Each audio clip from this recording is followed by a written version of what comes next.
Would you like to know why people continually vote against their own self-interest? Why some people declare Jesus as their Savior while their actions demonstrate nothing but hate and fear? Why some people talk about family values and then vote against things that would actually help their families, like health care for all?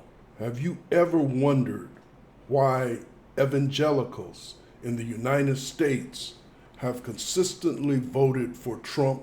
Have you noticed that when scandals involving pedophilia, incest, or domestic violence arise, we are rarely surprised when they involve MAGA Republicans?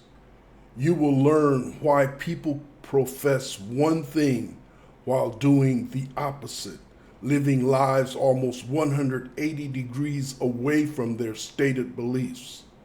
The MAGA faithful are fertile breeding grounds for highly armored individuals I refer to as sexually frozen fossils. In short order, I will explain what sexually frozen fossils are, how they are formed, and how to deal with them. Wilhelm Reich was a protege of Sigmund Freud, who developed the theory of armored personalities, body language, and much more. His work has inspired my approach to so many areas of life. Reich discovered that all living beings, from the amoeba upward, contain an energy he called orgone energy. This energy is, in effect, the life force, not in a mystical sense, but as a physical phenomenon. Orgone energy is built up by food, fluid, and air intake, and it is also absorbed directly through the skin. It streams rhythmically and continuously through the body, from the top of the head to the bottom of the feet and back again. In the ideally healthy person, it is felt as a pleasurable, glowing sensation of well-being. It is discharged through activity, excretion, emotional expression, thought, and by conversion into body heat. Growth also consumes it. Normally, more energy is built up than discharged. This surplus is stored for emergencies, such as battle or exhausting work. But when no emergency exists, the energy continues to accumulate. Nature's mechanism for regulating this buildup is sexual orgasm. The deep relaxation following a truly satisfying orgasm indicates this release of tension, but the release occurs only when the individual is capable of full, healthy sexual fulfillment. Unrewarding or compulsive sex does not work. The orgasm must be genuinely pleasurable, followed by complete relaxation. When this discharge does not happen, tension and restlessness build.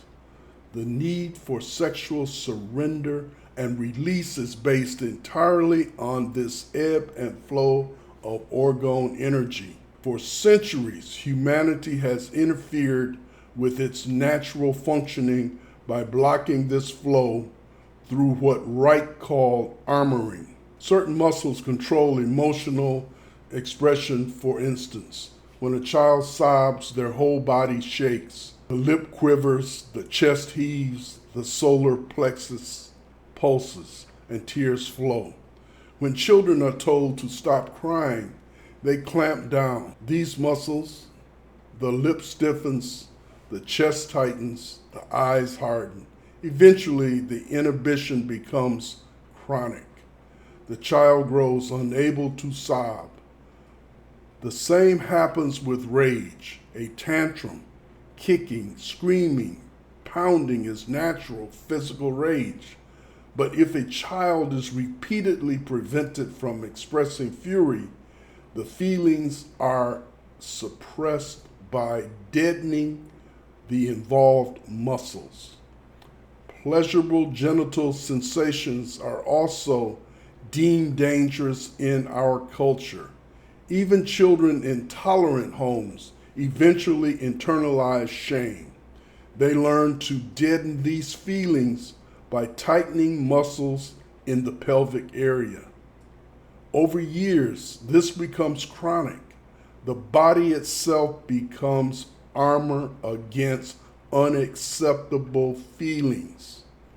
Reich found that armoring tends to occur in bands of muscles that run crosswise across the eyes, mouth, chest, solar plexus, and pelvis. These chronic tensions interfere with the natural streaming of orgone energy. In the healthy, self-regulated person, sex is not divorced from love. It is its physical expression.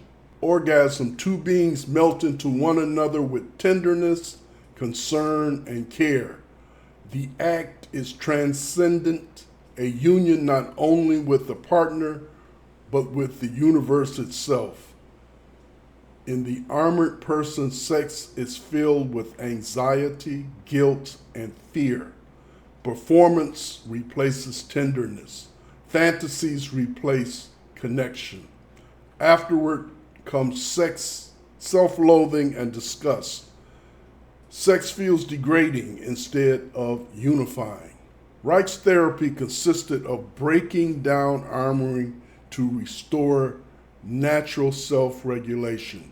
Using his knowledge of anatomy, he identified which muscles suppressed which emotions. By pressing or manipulating these muscles, he could trigger sobbing, rage, or other long suppressed expressions. Patients at first felt embarrassed, but soon experienced immense relief. As armoring dissolved, old childhood feelings resurfaced and could finally be worked through. Reich emphasized that armoring was not just symbolic of neurosis, it was its physical counterpart. He also worked with breathing, since shallow breath was itself a defense. Restoring full breathing unleashed deep feelings that conventional psychiatry rarely reached. Reich learned to dissolve armoring in stages: eyes and mouth first, chest next, and so on. Each stage brought both relief and terror as patients felt their defenses, long mistaken for personality, falling away. Only when patients could fully sob, rage, and reconnect with early unmet needs could Reich address the deepest armor in the pelvis. This was the most charged area, containing both terror and longing. For those who completed the process, Reich described the result as orgastic potency, the ability to surrender totally, body and mind, without fantasy or inhibition, to the sexual experience. At this level, the orgasm unites partners and connects them with the universe itself. For one who experiences this even once, the question of life's meaning is answered. This was Reich's ultimate therapeutic goal.